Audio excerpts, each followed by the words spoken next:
Back in the Dark Ages, when gay sex was banned, the 50s, there needed to be a safe way for gay men to communicate with each other without fear of the law or people bashing them.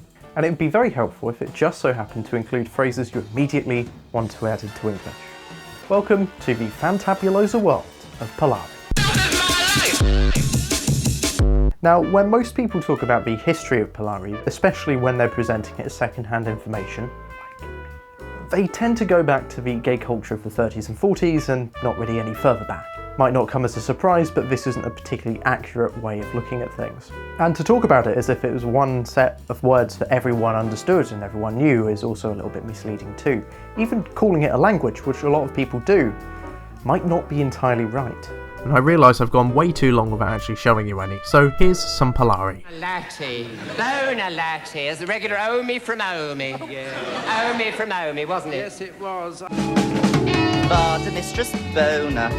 Vada the omi-palones. A tart, my dears, a tart in gildy clobber. Yes, this latte, tall and stout, keeping all nath omis out.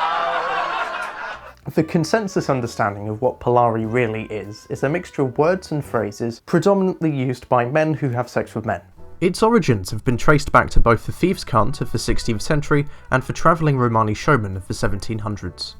From there it's grown and grown. It's added all these tiny little bits of every little migrant group to London. Bits of Yiddish, bits of Romani gypsy, bits of Cockney rhyming slang, and of course bits of Italian, which is where it gets its name from. There's an Italian dialect used by travelling showmen around the turn of the 19th century, commonly referred to as Polari.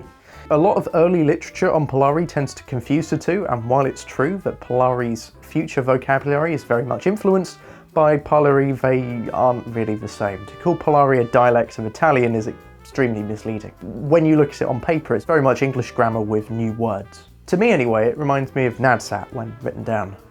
Polari, if you spell it slightly differently, also resembles the Romance language's cognate of parle, to talk. This is something that wasn't lost on Polari speakers, as the Polari phrase for telephone was indeed the Polari pipe, talking pipe. One of the most prominent voices in Polari research today, Paul Baker, described it like this: Polari speakers developed their language as a result of mingling with these transient communities, and mingle they did, if you catch my drift. As you can imagine, it wasn't written down at the time, and having it written down would serve no purpose to the speaker. The reason that Polari became used was to protect its speakers, and to also help its speakers find other speakers. Having it written down or recorded or anything would serve no purpose. It has the potential to actually do a lot of harm. It's for this reason that Baker describes Polari as an anti-language that serves its speakers by excluding others from understanding it, and when looking at individual words, that becomes increasingly apparent. As well as the usual slang, there's a lot of reversing of English words. For example, hair becomes rear, and face becomes ecaf, shortened to eek, as in, Oh, it's bona to Vada, your dolly oldie. Who are you? There's something imaginative and guttural and funny about Polari words, and a lot of the best slang in the gay world understandably comes directly from Polari, like fruit or camp or butch or cottaging or love trade. All of these are Polari words that have entered the English language from Polari. Interestingly though, cruising and rent boy aren't. I know, right? I just assumed they would be. Yes, there are plenty of other non-gay, non-sex terms that also come from Polari.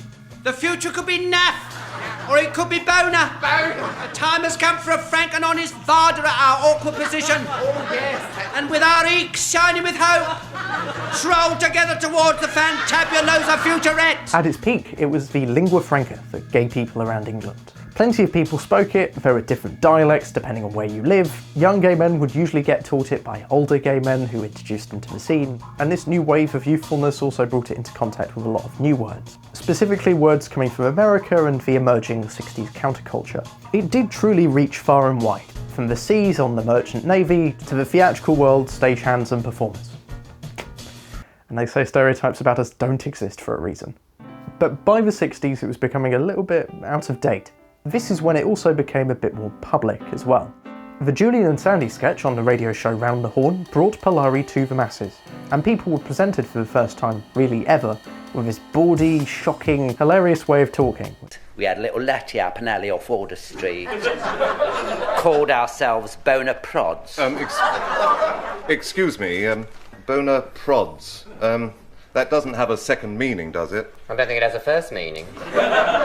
But by the time Round the Horne had finished its run, being gay was legal in England, so it didn't really need to exist anymore.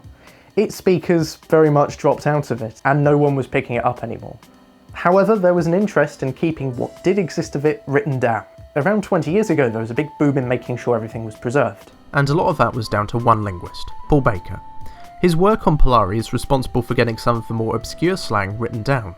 Here's a clip of an interview he did for Sydney Gay Pride on why he chose to study it. I find it quite interesting that there was this whole language which was known in the 1960s, but a few decades later it seems to have been completely gone.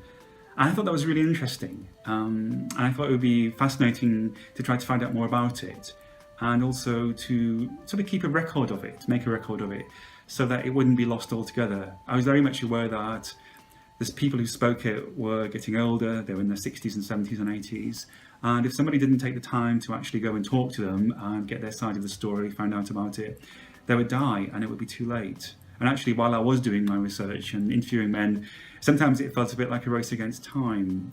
In fact, one or two speakers actually did die a few weeks after I spoke to them, so I really felt as if I had to get a move on and get this done quickly. And as well as work done by him and various others, some of its best words, as I said before, have actually entered the English language in a more mainstream way. So as well as its heritage being kept alive, its vocabulary is as well. Today, Polari enjoys a bit of an artistic renaissance, with the occasional poem, song or student film being written in it. Irish multi-palaver. Pauline told it to shove a cycle up a guyber. She didn't say that. Mate, wee ducky wee in your actual English. So while Polari may no longer need to be used, it certainly hasn't been forgotten. Though, let's just hope we'll never need to use it again.